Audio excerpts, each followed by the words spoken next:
The next question posed is by Brother Naushad from India.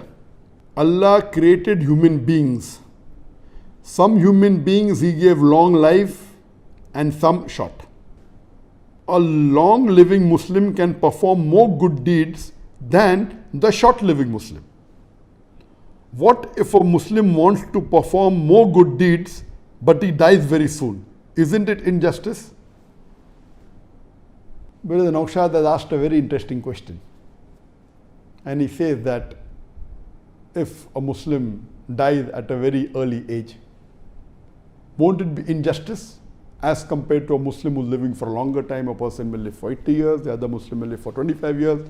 So isn't it injustice for a Muslim who live for a short time that he has no opportunity for doing good deeds? If he had lived for a longer time, he had done more good deeds. What Brother Naushad fails to realize, that I can ask a counter question also, that the more longer you live, the more evil deeds you can do.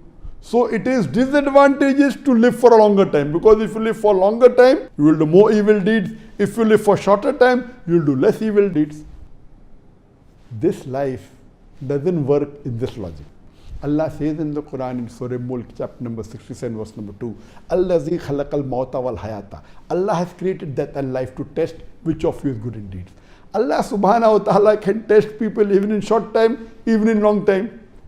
Suppose a person does good deeds. Allah knows that average good deeds he'll do maybe, suppose, for example, in a year, a person average does 10 good deeds. So if a person lives for 10 years, he will do 100 good deeds. If he lives for 50 years, he'll do 500 good deeds. That doesn't mean a person who does 500 good deeds is better than a person who does 100 good deeds. They are the same. The average is 10 good deeds per year. So it works more on a percentage and various aspects.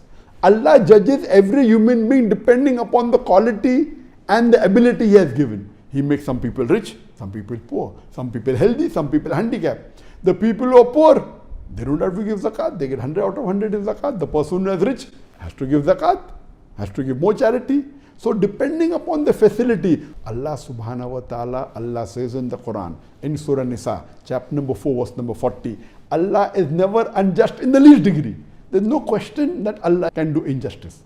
So here Allah subhanahu wa ta'ala knows, depending upon the ability He has given you, whether wealth or poverty, whether health or sickness, whether short life or long life, based on the ability He has given you, He will judge you accordingly. Allah is Malik Yawmuddin, the master of the day of judgment. He knows all these things. No one on the day of judgment will ever tell to Allah subhanahu wa ta'ala that you have been unjust. Even the kafirs who will be put into hellfire, they'll say, we agree we are wrong, but give us one more chance. And Allah will say, it's too late. Allah gives you thousands of chances in this world. You come in this world only once, and then is the day of judgment. Hope that answers the question.